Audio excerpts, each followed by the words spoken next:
الحمد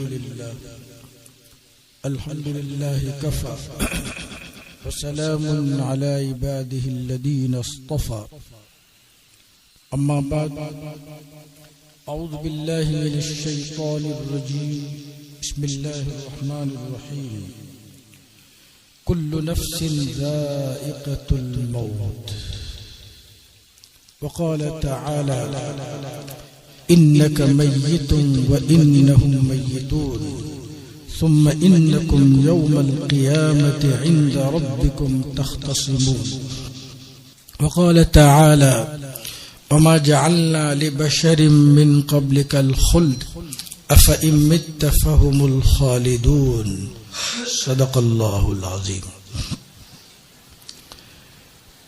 عفت مآب محترم مائیں اور بہنیں، نیز میرے سامنے موجود ہمارے معزز نوجوانان قوم و ملت، ابھی اہالیان گھودرا پر ایک بہت بڑا حادثہ پیش آیا، جس حادثے نے خوشیوں کو غم میں تبدیل کر دیا۔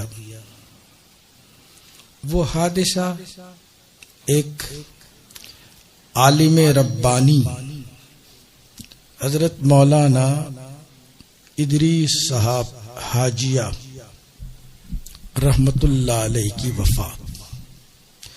یوں تو روزانہ تقریباً 3 لاکھ بچے پیدا ہوتے ہیں، بلکہ 3.5 لاکھ بچے روزانہ پیدا ہوتے ہیں، اور ہزاروں کی تعداد میں وفات بھی ہوتی ہے۔ لیکن بعض لوگوں کی موت اتنا اثر چھوڑتی ہے کہ قوم کو سوگوار اور ملت کو یتیم بنا دیتے ہیں۔ یہی حال ہمارے حضرت مفتی صاحب رحمت اللہ علیہ کا تھا۔ اللہ تعالیٰ نے مفتی صاحب کو بڑی صلاحیتوں سے نوازا تھا، چونکہ وہ میرے پھوپھیزاد بھائی بھی ہے اور میرے نسبتی بھائی بھی ہے، اور ہماری زبان میں میرے سالے بھی ہیں، نسبتی بھائی ہے۔ ان کی بہن ام ہانی وہ ہماری طرف منسوب ہے۔ رات دن ساتھ میں رہنا ہوتا تھا۔ دارالعلوم کنتھاریا میں ہم لوگ برس برس ایک ساتھ رہے۔ اللہ تبارک و تعالی نے اسی زمانے سے ان میں صلاح و تقوی، اچھے اوصاف رکھے تھے۔ یہ طالب علم کے زمانے ہی سے تہجد کے پابند تھے، جلدی اٹھنا اور اللہ کے لیے 2-4 رکعت نمازیں پڑھنا، دعائیں کرنا، یہ ان کی روزانہ کی عبادت میں داخل تھا۔ وہ میرے پاس رہے، بلکہ کسی قدر میں نے ان کو پڑھایا بھی۔ جب میں دور حدیث میں تھا تو مجھ سے وہ منطق ایک کتاب ہے وہ پڑھنے آیا کرتے تھے۔ غالباً پوری کتاب تیسیر المنطق میں نے ان کو پڑھائی تھی۔ تو ہمارے تو برادر نسبتی بھی ہے اور خاندان کے ہیں۔ ان میں یہ خوبیاں کیسے آئی؟ اب دیکھیے، کوئی چیز یوں ہی نہیں آیا کرتی، یہ ان کے اندر اتنے اچھے اوصاف کیسے پیدا ہو گئے کہ آج پوری دنیا ان کو یاد کر رہی ہے۔ صبح ہمارے ایک دوست ہے حضرت مولانا اسجد صاحب دامت برکاتہم، جو دارالعلوم مراد آباد کے شیخ الحدیث ہے، کہا کہ اخبارات میں مفتی ادریس صاحب کا تذکرہ ہے، کون ہے؟ اور آپ کا بھی نام ہے۔ اب دیکھیے انگریزی اخبار میں اردو اخبار میں، انگریزی چینلوں پر، اردو چینلوں پر اگر کسی کا چرچا اور تذکرہ ہے تو مفتی ادریس صاحب رحمۃ اللہ علیہ کا۔ اب بتلائیے کیوں ہے؟ مقبولیت کس نے عطا کی؟ مقبولیت اللہ عطا کرتے ہیں۔ حدیث میں آتا ہے، نبی اکرم صلی اللہ علیہ وسلم نے ارشاد فرمایا، جب بندہ اللہ کے حدود کی رعایت کرتا ہے، سنتوں اور مستحبات کی رعایت کرتے ہوئے اپنی زندگی گزارتا ہے، نوافل پڑھتا ہے فرائض کے بعد، تو اللہ حضرت جبرائیل علیہ السلام سے کہتے، جبریل میں ان سے محبت کرتا ہوں۔ حضرت جبرائیل فرشتوں سے کہتے ہیں کہ ہم ان سے محبت کرتے ہیں۔ ان کی محبت اللہ سے شروع ہوتی ہے اور اہل زمین کے دلوں میں ان کی محبت ڈال دی جاتی ہے۔ کل میں بیٹھا تھا مغرب کے بعد اپنے حجرے میں، ایک صاحب جن کی عمر 70 کے قریب ہوگی آ کر پھوٹ پھوٹ کر رونے لگے۔ میں انجانا بن گیا، اس لیے کہ توجہ دوں گا تو میں بھی آؤٹ ہو جاؤں گا۔ میں سیم اپنے آپ کو بہت سنبھالتا ہوں آج کل۔ کئی دیر تک وہ روتے رہے، پھر مفتی صاحب کا تذکرہ کیا۔ ایک اور صاحب بس نام آتے ہی روتے رہے کہ کس قدر اچھی نماز پڑھائی اور کیسی دلاویز آواز میں پرسکون نماز تجوید کی رعایت کے ساتھ پڑھائی۔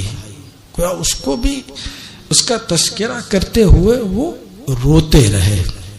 تو اللہ تبارک و تعالی نے آپ کے اندر جو خوبی رکھی تھی کہ سارے لوگ محبت کرتے ہیں، محبت اوپر سے شروع ہوتی ہے اور لوگوں کے دلوں میں ڈال دی جاتی ہے۔ اور قرآن میں ہے، ان الذین آمنوا وعملوا الصالحات سیجعل لهم الرحمن ودا۔ ود کا معنی محبت۔ جو ایمان لائے اور جنہوں نے نیک اعمال کیے، اللہ لوگوں کے دلوں میں ان کی محبت ڈال دیتے ہیں۔ تو یہ اوصاف ان کے اندر کیسے پیدا ہو گئے اتنے اچھے؟ اس کی وجہ ہے، ہماری ایک پھوپھی ہے، ان کا نام زہرا، اور ہماری اپنی لوکل زبان میں زہرا خاتون، زہرا ہے اصل۔ یہ ہماری پھوپھی کے پاس رہے تقریباً 4 سال کی عمر سے۔ میں نے ان کی والدہ کو پوچھا، ابھی دونوں کو میں نے بلایا ابھی اور ان سے حالات معلوم کیے، تو زہرا بھی بیٹھی ہوئی تھی، پھوپھی ہماری زہرا خاتون اور ان کی والدہ آمینہ۔ میں نے ان سے تفصیل بھی پوچھی تو بتایا کہ 4 سال کی عمر ہی سے ہمارے دادا رحمت اللہ علیہ نے ان کو اپنے یہاں لے لیا تھا، کہا کہ یہ بچہ مجھے دے دو، میں اس کو پڑھاؤں گا، تربیت کروں گا۔ پھوپھی ان کے پاس رہتی تھی تو انہوں نے ان کی تربیت کی، کہا میں ان کو صبح بھی سبق پڑھاتی اور شام کو بھی سبق پڑھاتی۔ یہ بہت انگڑو تھے، انگڑو، بچپن کا زمانہ ہوتا ہے، تو بہت سو نے گواہی دی کہ ہماری دادی ان کو اٹھا کر لے جاتی تھی، زبردستی نماز۔ ہمارے یہاں تو کیا سب بیچارے کو سونے دو، ہمارے خاندان میں نہ سونا یہی کمال، فجر ہو جائے اٹھو اٹھو۔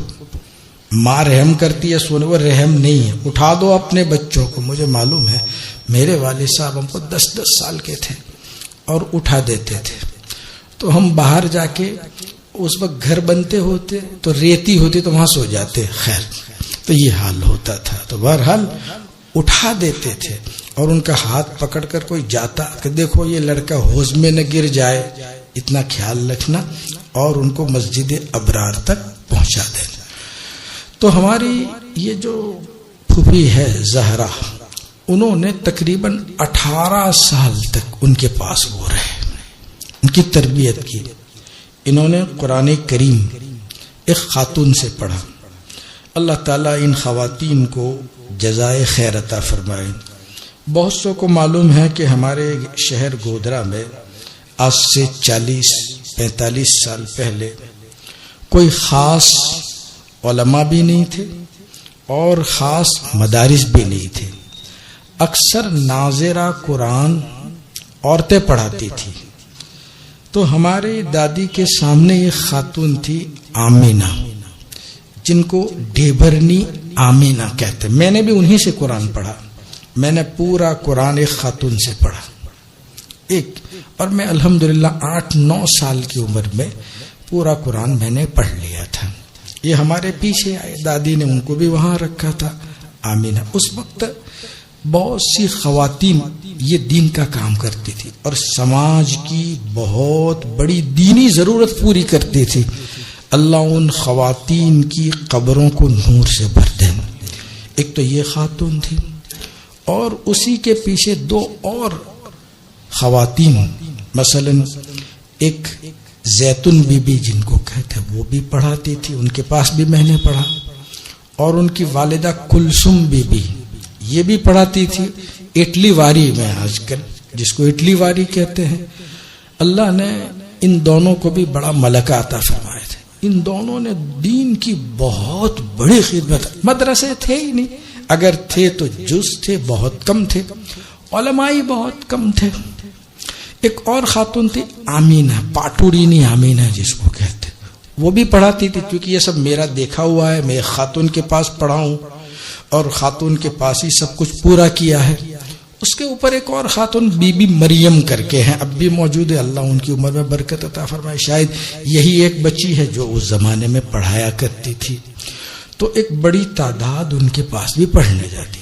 اور شہر گودرا میں محلے ایسی بہت سی خواتین تھی جو قرآن پاک ناظرہ سب کو پڑھاتی تھی. صرف قرآن پاک ناظرہ نہیں، کھانے کی دعا، اٹھنے کی دعا اور مختلف دعائیں اس زمانے میں وہ خواتین ان کو پڑھاتی تھی. اللہ تعالیٰ ان کو جزائے خیر عطا فرمائے.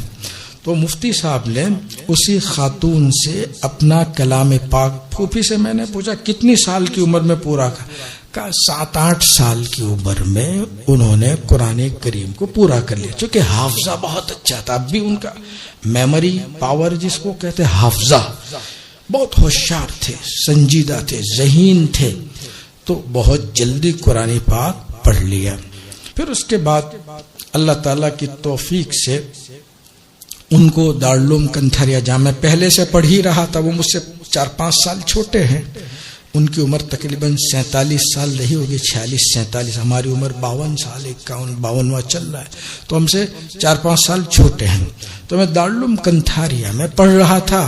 تو میری زیر نگرانی کہیے یا بڑا بھائی جیسے چھوٹے بھائیوں کو سنبھالتے ہیں، تو وہ پوری زندگی دارالعلوم کنتھریا میں میرے پاس رہے. اسی زمانے میں سے ہی ان کے اندر صلاح، تقوی، طہارت، پاکیزگی، مطالعہ، بہت کچھ اللہ نے. اساتذہ ان سے بڑے خوش رہے. ان کے ایک استاد ہے مولانا امتیاز صاحب، دیولا کے ہیں. ان کا مجھ پر میسج آیا، وہ انگلینڈ میں ہے، کام سے گئے ہیں انگلینڈ. تو انگلینڈ سے انہوں نے مجھے پرسوں میسج کیا. وہ بیچارے دعائیں دیتے جاتے تھے، روتے جاتے. کہا میرے اچھے شاگرد تھے اور گھر میں بہت بے تکلفی تھی، کئی سال تک میری خدمت کی. بڑے نفیس، پاک صاف نگاہوں کے، بڑے پاک تھے. کہا ہمارے گھر آیا کرتے تھے، آپ ان کو ذرا میری طرف سے ان کی والدہ کو تعزیت کا پیغام پہنچا دینا. خیر میں نے وہ تعزیت کا پیغام بھی پہنچا دیا.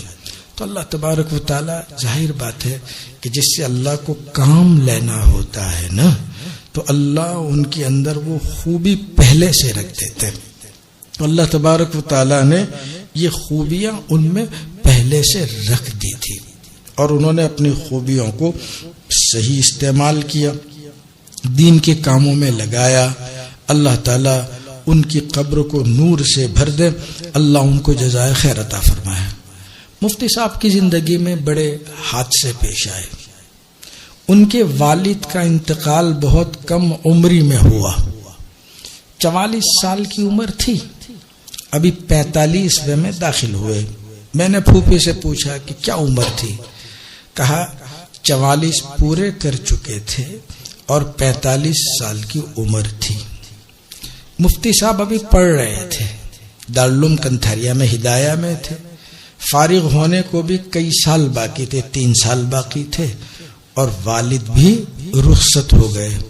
تو ایسی قسم پرسی اور یتیمی کی حالت میں انہوں نے زندگی گزاری. الحمدللہ ہمارے دادا دادی پھوپھی وغیرہ ان کی طرف سے اچھا خاصا تعاون بھی ان کو حاصل رہتا تھا. اب یہ تقریباً 18 سال تو وہیں رہے. پھر اس کے بعد فارغ ہو کر وہ یہاں تشریف لائے. آنے کے بعد سب سے پہلے انہوں نے جو کام شروع کیا وہ قرآن کریم کی تفسیر. آپ کو معلوم ہے کہ قرآن کریم اس لیے اترا ہے کہ اس کو سمجھا جائے. افلا یتدبرون القرآن افلا یتدبرون القرآن ام علی قلوب اقفالها. قرآن میں اللہ فرماتے ہیں افلا یتدبرون القرآن ولو کان من عند غیر اللہ لوجدوا فیہ اختلافا کثیرا. قرآن اللہ کی سچی کتاب ہے، عربی زبان میں ہے. قرآن اللہ کا خط ہے. اللہ نے اس میں اپنی مرضیات اور نامرضیات کو بیان کیا ہے. مفتی صاحب رحمۃ اللہ علیہ کو قرآن کریم پر بہت اچھا عبور تھا. میرے خیال سے جہاں تک مجھے یاد ہے تقریباً 19-20 سال سے وہ قرآن کریم کی تفسیر کر رہے تھے. زبان اللہ نے ان کو بہت صاف عطا فرمائی تھی. لوگ دور دور سے ان کی اس تفسیر کو سننے کے لیے آتے تھے.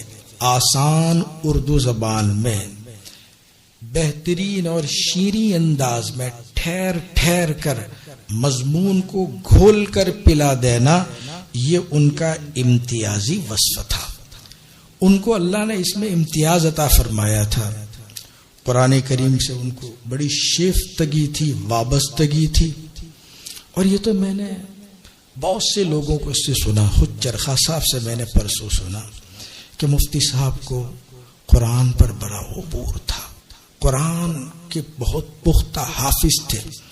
اور یہ بھی کہا چرخا صاحب نے کہ ان کے چہرے سے معصومیت ٹپکتی تھی. میں نے کہا بالکل صحیح کہا، بالکل ان کے چہرے سے معصومیت ٹپکتی تھی. ہم یہ نہیں کہیں گے کہ معصوم تھے، اس لیے کہ ہمارا عقیدہ ہے کہ معصوم کوئی نہیں سوائے انبیاء علیہم الصلاۃ والسلام کہ کوئی معصوم نہیں. لیکن چہرے پر وہ نورانیت، وہ حلاوت، وہ معصومیت کہ ایک نگاہ ڈالنے والا یہ سمجھ لیتا تھا کہ مولانا کے چہرے مہرے سے انوار ٹپک رہے ہیں. قرآن کریم کے اچھے حافظ تھے. اور ہمارے امام حرمین میں 2 مشہور امام ہیں، اب بھی ہیں. شیخ عبد الرحمن السدیس، جس کو ہماری زبان میں سدیس کہتے ہیں، اصل ہے السدیس. بڑے اچھے پڑھنے والے ہیں. میں آپ حضرات کو کیا مشورہ دوں، بہت چھوٹا آدمی ہوں صاحب. ہماری ماں بہنوں سے کہتا ہوں کہ ہمارا جو موبائل ہے میں امید رکھتا ہوں کہ ادھر ادھر استعمال نہیں ہوتا ہوگا، اور ہوتا ہے تو نہ کیجیے، قرآن سنیے. شیخ عبد الرحمن السدیس جس میٹھے اور شیریں لہجے سے پڑھتے ہیں آپ ان کو سنیں. نیز الشیخ سعود الشریم مفتی صاحب ان کی نقل اتارتے تھے، اور صرف نقل نہیں اتاری، شیخ الشریم کو انہوں نے اتنا پڑھا کہ وہ ان کے فوٹو کاپی بن گئے. یعنی آدمی جب کسی کو بہت سنتا رہتا ہے نا تو وہ پورا جذب کر لیتے ہیں. جیسے وہ بف ہوتا ہے نا، بف، وہ سب چیزوں کو جذب کر لیتا ہے. مفتی صاحب 2 پارے روزانہ شیخ سعود الشریم کے دھیان سے سنتے تھے. اس کا نتیجہ یہ ہوا کہ وہ بہترین قرآن پڑھتے تھے. لوگ ان کے قرآن کو سننے کے لیے دور دور سے آیا کرتے تھے. بہت سے لوگ فجر کی نماز وہاں ادا کرتے تھے. اور تراویح میں تو کیا کہنا پڑھنا. میرے ایک عزیز نے کہا کہ مفتی صاحب جب انہوں نے عید میں نماز سنی، اب عید کا مسئلہ تو سب کو معلوم ہے، میں نے اس پر بیان بھی کیا ہے، لیکن بات آئی ہے تو اب وضاحت بھی کر دوں۔ مفتی صاحب کا طے ہوا کہ آپ کو عید کی نماز پڑھانی ہے۔ اب ان کا مزاج کیسا تھا کہ وہ کسی چیز کو قبول نہیں کرتے، شہرت ان کو بالکل پسند نہیں تھی۔ دیکھو ان کو کوئی نہیں جانتا تھا، اب پوری دنیا جان رہی ہے، اب پوری دنیا جان رہی ہے۔ ایک خاتون کا فون آیا کہ وہ مفتی ادریس کون؟ مفتی امین۔ میں نے پھر ان کو کہا میں تو نہیں پہچانتی، یعنی مفتی صاحب اتنے پوشیدہ رہے کہ کسی کو بو بھی نہیں آئی کہ اتنے بڑے عالم ربانی اللہ والے اس شہر گودرا میں کنز مخفی کی طرح ہے، یعنی چھپے ہوئے خزانے کی طرح۔ لیکن جب اللہ تعالیٰ نے اس خوشبو کو کھول دیا، آج پوری دنیا، انگریزی اخبارات اور کیا انگلینڈ اور کیا افریقہ، کیا عرب ممالک، ہر جگہ پر، عرب ممالک کے تو معلوم نہیں، زبان سے یوں ہی نکل گیا، لیکن کم سے کم ان ملکوں کے بارے میں تو مجھے معلوم ہے۔ بعض اخبارات کو میں نے بھیجا، انقلاب وغیرہ میں لکھ کر بھیجا۔ اب دیکھو اللہ نے جب شہرت دی پوری دنیا میں وہ مشہور ہو۔ وہ اپنے آپ کو بہت چھپاتے تھے، بہت بھاگتے تھے مجمع میں۔ جب ان کا طے ہوا تو انہوں نے نہ کہہ دیا، وہ بڑے جری تھے، نہیں مجھے نہیں پڑھانی ہے۔ تو ایک صاحب کا فون آیا کہ ان کو سمجھائیے تو نہ کہہ رہے ہیں۔ تو میں نے بھی مناسب نہیں سمجھا، جب یہ نہ کہہ رہے تو کوئی حرج نہیں، مفتی نثار وغیرہ نے سمجھایا ہوگا، پھر وہ تیار ہو گئے۔ اب بہت سے لوگ تو اس چیز کی تمنا کرتے ہیں، اور تمنا کرنا برا نہیں ہے، اگر صلاحیت ہے اور تمنا کرتے ہیں تو کیا حرج ہے، اللہ ان کے دلوں کو دیکھتا ہے۔ بہرحال لیکن مفتی صاحب بہت دور بھاگتے تھے ان چیزوں سے۔ ان کا طے ہو گیا، وہ آئے بھی، انہوں نے تقریر بھی کی، اور تقریر بھی بہت مرصع منظم انداز میں کی۔ تقریر کس پر کی؟ رمضان کے پیغام پر، اور ان میں موت کا بھی تذکرہ کر دیا کہ دیکھو آج کل کتنی موتیں واقع ہو رہی ہیں، لوگ مرتے چلے جا رہے ہیں، کئی وفاتیں ایک ساتھ ہو رہی۔ اب جب یہ بول رہے تھے تو ان کو یہ معلوم نہیں ہے کہ اب ان کا 1 گھنٹہ بھی باقی نہیں رہا، وہ 1 گھنٹے کے اندر ہی اللہ تعالی کی رحمت میں پہنچ جائیں گے۔ انہوں نے تقریر کی اور اچھی تقریر کی۔ اس کے بعد نماز پڑھائی، وہ دیکھنے کے قابل ہے۔ میں جس پر گفتگو کر رہا ہوں کہ قرآن پڑھنا، مفتی صاحب نے قرآن پڑھنا شروع کیا۔ الحمدللہ رب العالمین، میں سنتا رہا، کیا ادائیگی ہے اور کیا لہجہ ہے۔ انہوں نے علم نشرہ شروع کیا، مجھے بڑا تعجب ہوا کہ کیا بات ہے بھائی، بہت مختصر پڑھ رہے ہیں۔ خیر، پھر اس کے بعد سورہ 3 شروع کی، والتین والزیتون وطور سینین وہذا البلد الامین، اس کو شروع کر دیا۔ اب ظاہر ہے نماز پوری ہوئی۔ نماز پوری ہونے کے بعد انہوں نے، ہم 2-4 بیٹھے ہوئے تھے، فوراً کہا کہ میں خطبہ نہیں پڑھ سکتا۔ میرے دل میں آیا کہ عجیب آدمی ہے یار، میں نے کہا عجیب آدمی ہو یار، آپ کیا خطبہ نہیں پڑھو گے؟ میں نے کہا خطبہ پڑھیے آپ، تو کہ نہیں میں نہیں پڑھ سکتا۔ میں نے کہا اختصار کر دو بھائی، تو کہا نہیں میں نہیں پڑھ سکتا۔ صاف اور واقعی ان کی حالت ایسی رہی ہوگی کہ وہ قادر ہی نہیں تھے۔ ادھر ادھر دیکھا، مولوی ادریس گھیش بھی بیٹھے ہوئے تھے، اب کیا کرے بھائی، کون خطبہ پڑھے؟ میں نے مفتی نثار سے کہا کہ آپ پڑھ لو، تو انہوں نے کہا بھائی آپ پڑھ لو۔ مولوی ادریس نے کہا ارے تم پڑھ لو۔ خیر میں تیار ہو گیا، میں نے کہا لاؤ بھائی ہم پڑھ لیتے ہیں۔ میں نے مفتی ادریس صاحب سے وہ خطبہ جو لکھ کر لائے تھے، ٹائپ کر کے وہ لائے تھے، میں نے وہ لے لیا اور میں نے خطبہ پڑھا۔ الحمدللہ الحمدللہ رب العالمین۔ تو خطبہ پڑھنے کے بعد لوگ ملنے آتے ہیں، تو میں نے کہا بھائی امام صاحب تو یہ کھڑے ہیں، مجھے ایسا تھا کہ وہ میرے پاس میں کھڑے ہیں۔ میں نے کہا بھائی میں مستحق نہیں ہوں، آج امام صاحب یہ کھڑے تھے۔ کہا بھائی وہ تو چلے گئے، میں نے دیکھا کہ نہیں ہے۔ مفتی صاحب جا چکے تھے۔ پھر اس کے بعد 1-2 مرتبہ بلاوا بھی آیا. میں کہا کیا جلدی ہے, لوگ بیچارے آئے ہیں, ان سے مصافحہ کر لیتے ہیں, پھر آتا ہوں. پھر جب اصرار بڑھا تو میں پہنچا. اب پہنچا تو بھائی ان کے تو آخری لمحات تھے, اوش و حواس وہ گم کر چکے تھے. اس سے پہلے یہ لوگ ساتھ میں تھے, انہوں نے ان کو وکس لگا دیا اور خدمت کی. اس وقت تو ہوش و حواس تھے, لیکن جب میں پہنچا ہوں تو اب وہ چند ہی لمحات تھے اور وہ اللہ کی جوار میں پہنچ گئے. انا للہ و انا الیہ راجعون. میرے بہت سے دوستوں نے کہا کہ ایک عجیب سما بھی تھا, اور اللہ, میں نے کئی لوگوں نے مجھے کہا کہ دیکھو اللہ تعالیٰ کی طرف سے اگر ان کی قضا متعین تھی تو فضا بھی کچھ ایسی تھی. سورج, اس کی دھوپ بہت زیادہ تیز نہیں تھی, فضا بدلی بدلی معلوم ہو رہی تھی. جو اللہ کے نیک بندے ان کے دلوں پر اس کے اثرات تھے.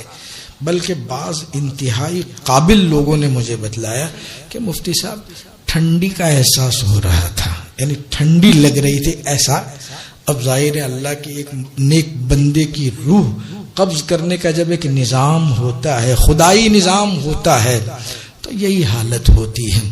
اللہ تعالیٰ اپنے کلام پاک میں جو ارشاد فرماتے ہیں, اللہ فرماتے ہیں کہ فلولا اذا بلغت الحلقوم وانتم حينئذ تنظرون ونحن اقرب الیہ منکم ولکن لا تبصرون فلولا ان کنتم غیر مدینین ترجعونها ان کنتم صادقین. میں آپ کو ترجمہ سنا دوں, قرآن اللہ کا خط ہے. دیکھو مرنا مجھے بھی ہے, مرنا آپ کو بھی ہے. جب رسول اللہ کی وفات ہو گئی تو میں اور آپ کس چیز کی مولی ہیں؟ کھیت کی مولی ہیں. مجھے بھی جانا ہوگا, آپ کو بھی جانا ہوگا. بس اللہ سے یہ تمنا کرتے ہیں کہ اللہ ایسی قابل رشک موت ہمیں بھی عطا فرمائے جو یہ لمحے منٹوں میں طے ہو گئے. اور اللہ جو اس کے حقیقی رب ہے, یا ایتها النفس المطمئنہ ارجعی الی ربک راضیۃ مرضیہ فادخلی فی عبادی وادخلی جنتی.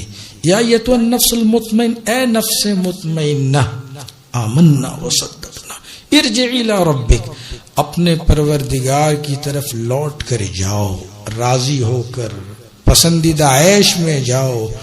فادخلی فی عبادی وادخلی جنتی, جنت میں اپنے بندوں کے ساتھ یعنی اللہ کے نیک بندوں کے ساتھ شامل ہو جاؤ. مجھے کسی نے بتایا, اور راوی بھی صحیح ہے, کہ کئی دنوں سے مفتی صاحب ایسی دعا مانگ رہے تھے. کیا مانگ رہے تھے بھائی؟ اب دیکھیے اخیری عشرے کی ہر رات میں یہ دعا مانگ رہے تھے, اللہ ایسی موت عطا فرما کہ جب ہم جا رہے ہو تو لوگ رو رہے ہو, سوگوار ہو, اپنے آپ کو یتیم سمجھ رہے ہو, خسارہ محسوس کر رہے ہو, اور ہم ہنستے کھیلتے بارگاہ الہی میں جا رہے ہو. معمولی نہیں ہے, اتنی اچھی موت یوں ہی نہیں ملا کرتے. اللہ کے نیک بندوں کو اللہ یہ اعزاز عطا فرماتے ہیں, اور وہاں جو عطا کرے گا وہ تو خود قرآن میں ہے. اللہ فرماتے ہیں کہ ما اخفی لهم من قرۃ اعین فلا تعلم نفس ما اخفی لهم من قرۃ اعین جزاء بما كانوا يعملون. کسی کو معلوم نہیں میں نے اپنے بندوں کی آنکھوں کی ٹھنڈک کا کیا کیا سامان تیار کر رکھا ہے. اللہ ایسی نعمتیں دیں گے ما لا عین رأت, کسی آنکھ نے دیکھا نہیں ہوگا, ولا اذن سمعت, کسی کان نے اس کو سنا نہیں ہوگا, اور کسی دل و دماغ پر اس کا خیال بھی نہیں گزرا ہوگا. اب میں اپنی بات کو ایک آیت پڑھ کر اس کا ترجمہ سمجھا کر ختم کر دیتا ہوں, اور انشاءاللہ 2-5 منٹ کی دعا بھی کر لیتے ہیں. اللہ تعالیٰ ارشاد فرماتے ہیں ان الذین قالوا ربنا اللہ ثم استقاموا تتنزل علیہم الملائکۃ الا تخافوا ولا تحزنوا وابشروا بالجنة التي كنتم توعدون ان الذين قالوا جنہوں نے زبان سے یہ اقرار کیا ربنا اللہ ہمارا رب اللہ ہے. میں نے بھی کہا اور میں اس پر برقرار ہوں, میری ماں بہنوں نے بھی کہا وہ اس پر برقرار ہے اور قیامت تک بلکہ موت تک برقرار رہیں گے. ثم استقاموا کیا ہوگا تتنزل علیہم الملائکہ ان پر اللہ کی طرف سے فرشتے اترتے یعنی ان کی روح قبض کرنے کے لیے. میں اسی محلے میں ایک صاحبہ کا انتقال ہو گیا تھا, کئی سال ہو گئے, میں پہنچا تھا تو مجھے ایک معمر خاتون بڑھیا نے کہا کہ مفتی صاحب جب ان کی روح قبض ہو رہی تھی تو بہت خوشبو آ رہی تھی اس خاتون کی, اور اس خاتون نے کہا میں نے وہ خوشبو محسوس کی. میں نے کہا بالکل صحیح ہے کہ اللہ کے فرشتے جنت سے خوشبوئیں لے کر آتے ہیں, لیکن اللہ کبھی کبھی کسی نیک بندے کو یہ بطور تحفہ اور انعام کے ان کو بھی معطر کرا دیتے ہیں, کبھی کبھی ایسا ہو جاتا ہے.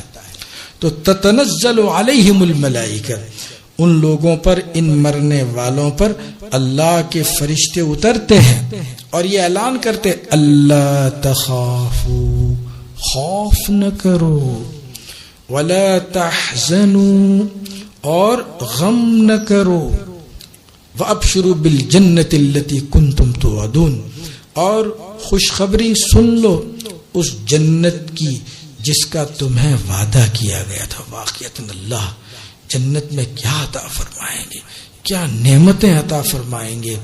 بس جو اللہ یہاں ٹھنڈا پانی پلاتے ہیں تو اتنی خوشی ہوتی ہے روزے کے وقت. اور آخر میں جب آخری 2-5 روزے تھے اس وقت کتنا اچھا لگتا تھا کہ انتظار رہتا تھا کہ مؤذن اللہ اکبر کہیں اور شربت کی پہلی گھونٹ جب وہ زبان پر مس ہوتی تھی تو ایسا لگتا تھا کہ دنیا کی ساری لذتیں اس پہلی گھونٹ میں سمٹ کر آ گئی. بھائی مجھے ایسا لگتا تھا, آپ کو لگتا تھا؟ ہاں بھائی مجھے تو ایسا ہی لگتا تھا. انتظار رہتا تھا کبھی باہر نکلے ہو کام سے اور گرمی ہوتی تھی تو انتظار رہتا تھا کہ بھائی کب مؤذن اللہ اکبر کی صدا کو بلند کرے گا. اور جب پہلی گھونٹ پیتے تھے تو آنکھوں میں اور پورے دل و دماغ میں اس کے اثرات ہوتے تھے. اور رسول اللہ سچے, رسول اللہ سچے, سچے رسول نے یہ کہا ذهب الظمأ وابتلت العروق وثبت الاجر انشاء اللہ. رسول اللہ نے کہا, رسول اللہ نے کیا کہا؟ ذهب الظمأ پیاس چلی گئی, وابتلت العروق رگیں تر بتر ہو گئی, اور اجر تو ثابت اللہ عنایت فرمائیں گے. تو جس اللہ نے ہمیں اس پانی میں دنیا کا جو پانی ہے اس میں یہ صلاحیت رکھی ہے تو جنت کا پانی کیسا ہوگا؟ قرآن میں ہے مثل الجنت التي وعد المتقون فيها انہار من ماء غیر آسن وانہار من لبن لم يتغیر طعمه وانہار من خمر لذة للشاربین وانہار من عسل مصفى. بھائی اس کا ترجمہ کر دو, جی چاہتا ہے کر دوں ہے تو اگر تھوڑا وقت لمبا ہو جائے تو حرج نہیں. جی تو مثل الجنہ جو اللہ نے مفتی صاحب کو عطا فرمائی ہے, اور صرف مفتی صاحب کو تھوڑی دیں گے, جو لوگ مفتی سال کے مناقب بیان کرتے ان کو بھی دیں گے صاحب, اور جو سن رہے ہیں ان کو بھی دیں گے. تو سننے والیوں کو بھی اللہ کہے گا کہ میرے نیک بندے کے مناقب بیان کیے جا رہے ہیں کہ چلیے ان کو تو دے دیں, ان کو بھی شامل کر لو نا, کوئی حرج نہیں ہے. بہرحال یہ اللہ کے نیک بندوں کو پسند کرتے ہیں. تو ہم ان کو اس لیے پسند کرتے ہیں کہ وہ اللہ کے نیک بندے تھے, ظاہر ہے اب اس لیے تھوڑی ان کی باتیں بیان کر رہے ہیں کہ وہ ایک انسان تھے. ارے وہ انسان کے ساتھ ساتھ اللہ والے تھے, اور اللہ والے ہم کو پسند ہیں اس لیے ان کی مناقب کو بیان کر رہے ہیں. تو مثل الجنت اس جنت کی مثال جس کا اللہ نے اپنے بندوں کو وعدہ کر رکھا ہے, فیہا انہار من ماء اس میں پانی کی نہریں ہیں، لیکن کیسی؟ من غیر آسن، وہ پانی ایسا ہوگا جس میں بدبو پیدا نہیں ہوگی۔ اور ہمارے یہاں تو اگر تھوڑی سی غفلت ہو تو وہ اللہ کی ایک مخلوق جس کو پورے بولتے ہیں، پورے، وہ تیرنے لگتی ہے اندر، تو یہاں کا پانی تو بگڑ جاتا ہے۔ من غیر آسن وانہار من لبن لم یتغیر طعمہ، اور بھائی دودھ کی نہریں، اور ایسی نہریں جس کا مزہ کبھی نہیں بدلے گا۔ یہاں کا دودھ تو اگر رات کو ہم نے چھوڑ دیا تو وہ بگڑ جائے گا، البتہ ایک فائدہ ہوگا کہ دہی لانے کی ضرورت نہیں پڑے گی، کوئی مسئلہ نہیں، تو لم یتغیر طعمہ، اس کا مزہ ہی بدل جائے گا۔ ہماری والدہ رحمت اللہ علیہ نے ایک مرتبہ کہا، بھائی یہاں تو اتنا اچھا دودھ ایک صاحب ڈیری کا بیچنے آتے ہیں تو کبھی پھٹتا نہیں ہے۔ میں نے کہا اماں دودھ ہو تو پھٹے نا، اب دودھ ہی نہیں ہے کیسے پھٹے گا؟ یہ تو کیمیکل بیچنے آتے ہیں۔ اور کہا بہت شاندار ملائی ہوتی ہے، اب اس ملائی کو ہٹا دو نا تو آئینہ لانے کی ضرورت نہیں، صاف دکھے گا چہرہ۔ میں نے کہا یہ تو لوگوں کی صحتوں کے ساتھ، تندرست کے ساتھ کھیلواڑ کرتے ہیں، وہ دودھ نہیں ہے، وہ کیمیکل پلاتے ہیں، آپ مت لیجئے اس کو۔ اللہ کہتے ہیں میرا دودھ ایسا ہوگا لم یتغیر طعمہ، جس کا مزہ نہیں بدلے گا۔ وانہار من خمر لذۃ للشاربین، اور بھائی شہد کی نہریں، خمر شراب کی نہریں۔ یہاں کی شراب ایسی ہے کہ آدمی کا عقل ہی ختم ہو جائے، حواس گم ہو جائے، وہاں ایسا کچھ نہیں ہوگا۔ اور وانہار من عسل مصفی، اور شہد کی نہریں۔ یہاں کا شہد تو بہت کچھ ڈال کے لاتے، بڑا شاندار ہے، اور فریج میں رکھا تو گڑ بن جاتا ہے، ایک فائدہ ہوتا ہے، گڑ لینے کی ضرورت پیش نہیں آتی۔ دیکھو تو وہاں کی نعمتوں میں زوال نہیں، وہاں کی جوانی میں زوال نہیں، وہاں کی کوئی نعمت کبھی ختم نہیں ہوگی۔ خود قرآن میں ہے کہ وہ نعمت کبھی ختم نہیں ہوگی۔ بہرحال اللہ تعالیٰ نے مفتی صاحب کو جنت انشاءاللہ عنایت فرمائی ہوگی، ہم ان کے لیے تھوڑا بہت ایصال ثواب بھی کر لیتے۔ قل هو اللہ احد اللہ الصمد لم یلد ولم یولد ولم یکن له کفوا احد، تو بات ادھوری رہ گئی۔ وابشروا بالجنۃ التي کنتم توعدون، فرشتے کہیں گے نحن اولیاؤکم فی الحیات الدنیا وفی الآخرہ، ہم دنیا میں بھی تمہارے ساتھ رہے اور آخرت میں بھی رہیں گے۔ فرشتے کہہ رہے ہیں وَلَكُمْ فِيهَا مَا تَشْتَهِي أَنفُسُكُمْ، تمہارے لیے وہ سب ملے گا جو تم چاہو گے، جو چاہو گے ملے گا۔ وجہ نزلا من غفور الرحیم، تم رب العالمین کے مہمان ہوں گے، تو میزبان اللہ، ساری لذتوں کا منبع و سرچشمہ کون؟ اللہ۔ تو کتنی لذت والی، دیکھو ہماری ایک چھوٹی سی زبان نوٹوں کی ہے، اس میں 10,000 الگ الگ کھانے کھا سکتے ہیں۔ ہم نے ابھی تک 500 بھی نہیں کھائے ہوں گے، ابھی 950 باقی ہے، وہ تو جنت میں ہی کھائیں گے، ابھی پینڈنگ میں پڑے ہوئے ہیں۔ تو اللہ نے جب اس زبان کے اندر وہ طاقت پیدا کی ہے، قوتیں یعنی لذیذ چیزیں اللہ تعالیٰ نے ہمیں عطا فرمائی ہیں، تو اللہ وہاں قوت ذائقہ کتنا عطا فرمائے۔ تو جس اللہ کے اندر یہ طاقت ہے، گوشت کے چھوٹے ٹکڑے میں ذائقہ پیدا کر دے، لذت پیدا کر دے، اللہ وہاں کیا کیا لذتیں عطا فرمائیں۔ بس یہی ہے کہ 5 وقت کی نماز پڑھو، روزے رکھو، استطاعت ہو تو حج کرو، مال دیا ہے تو زکوٰۃ دو، اور اپنی یہ نوٹوں کی حفاظت کرو، زبان سے جھوٹ نہ ہو، زبان سے غیبت نہ ہو، زبان سے گالی گلوچ۔ مفتی صاحب کو اللہ نے زبان پر بڑا قابو عطا فرمایا تھا، کبھی میں نے گالی ان کی زبان سے نہیں سنی، کبھی نہیں سنی، کبھی کسی کو تو نہیں کہا، برا بھلا نہیں کہا، یہ ہنستے ہی رہتے تھے، ہنسنے کے بہت عادی تھے، کوئی کچھ کہے تو وہ ہنستے ہنستے گر جاتے تھے، اتنا ہنستے تھے، لیکن مجالے کا کچھ بولے کچھ نہیں۔ اللہ تعالیٰ نے یہ وصف ان کو عطا فرمایا تھا، چونکہ میرے تو چھوٹے بھائی ہے، برس ہا برس ساتھ میں بھی رہے۔ خیر اللہ مجھے بھی آپ کو بھی ان پاکیزہ نفوس کی تقلید کی توفیق عطا فرمائے، جنہوں نے اللہ کے رسول صلی اللہ علیہ وسلم کی تقلید کی اور ایسی پاکیزہ زندگی گزارنے کی توفیق عطا فرمائے. اللہ ہماری نگاہوں کی حفاظت فرمائے, اللہ ہماری زبان کی حفاظت فرمائے, اللہ ہمارے دل و دماغ کی حفاظت فرمائے, اللہ ہمارے پیٹ کی حفاظت فرمائے حرام چیزوں سے. مفتی صاحب کی خوبی تھی, یہ ہدیہ قبول نہیں کرتے تھے, بہت کم کسی کا لیتے تھے, اور دیکھا کہ تھوڑا سا بھی شبہ ہے اور زبردستی دے رہے ہیں تو لے لیتے تھے.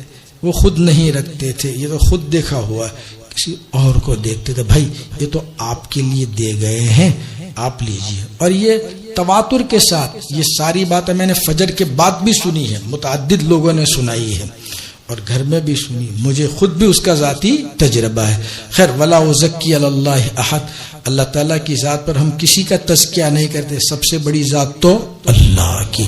اللہ نے جیسے ان کو توفیق عطا فرمائی اللہ ہمیں بھی عطا فرمائے گا. اللہم صلی وسلم علی سیدنا محمد وآلہ وصحبہ اجمعین. اللہ مفتی صاحب کی کروٹ کروٹ مغفرت فرما, پسماندگان کو صبر جمیل عطا فرما, اللہ ان کا نعم البدل عطا فرما. اللہ ان کی پھوپھی, ان کی خالہ اور ان کی والدہ جنہوں نے ان کی تربیت میں بہت بڑا رول ادا کیا ہے, اللہ انہیں جزائے خیر عطا فرما. اللہ ان کے جو کام رہ گئے ہیں اللہ ان میں برکت عطا فرما. مفتی صاحب کی خوبی بیان کرنا رہ گئی کہ وہ بہت بڑے بڑے ادارے چلاتے تھے, خاص کر کے اڑیسہ وغیرہ میں چھوٹے چھوٹے مکاتب چلاتے تھے, ان کی فکر فرماتے تھے, یہ ان کا کام تھا. اللہ نے ان سے بہت بڑا کام لیا, لوگوں کو کلمہ سکھانا, تعلیم سکھانا, دین سکھانا, یہ ان کا امتیازی وصف رہا. اور ان کی فکر کی, ان کے بچوں کی فکر انہوں نے کی. اللہ مفتی صاحب کو اس خدمات پر جزائے خیر عطا فرمائے. انہوں نے دین کو اوڑھنا بچھونا بنایا, خود دیندار تھے, دین کے لیے زندہ رہے اور دین کے پھیلانے ہی کے لیے وہ زندہ رہے. خود دیندار تھے, دین کی تلقین کرتے تھے, دین کے لیے زندہ تھے اور دین کے لیے ہی اپنی جان کو, اپنی سانسوں کو اخیر تک دین ہی کے خاطر گزارنا چاہتے تھے. اللہ ان کی مساعی جمیلہ کو قبول فرما. اللہ وہ انسان تھے, ان کی لغزشوں کو معاف فرما. عالم اسلام کی حفاظت فرما, عالم عربی کی حفاظت فرما, حرمین شریفین کی حفاظت فرما, مساجد کی مکاتب کی حفاظت فرما, خانقاہوں کی حفاظت فرما, مرکز کی اعمال کی حفاظت فرما. جتنی جماعتیں تیری راہ میں چل رہی ہیں اللہ ان سب کی حفاظت فرما. تیرے کام کو عام اور تام فرما. جو بیمار ہے شفاء کاملہ عطا فرما. جو جیل میں محبوس ہیں ان کے لیے باعزت رہائی کا سامان فراہم فرما. اللہ جو والدین جن کے جا چکے ان کی کروٹ کروٹ مغفرت فرما. دونوں میں سے دو یا کوئی ایک بھی زندہ ہو تو اللہ ان کی عمر میں صحت اور عافیت کے ساتھ برکت عطا فرما. اے اللہ ہماری دعاؤں کو محض اپنے فضل و کرم سے تیرے پیارے حبیب حضرت محمد مصطفیٰ صلی اللہ علیہ وسلم کے صدقے میں قبول فرما. صلی اللہ علی سیدنا محمد وآلہ وصحبہ اجمعین برحمتک یا ارحم.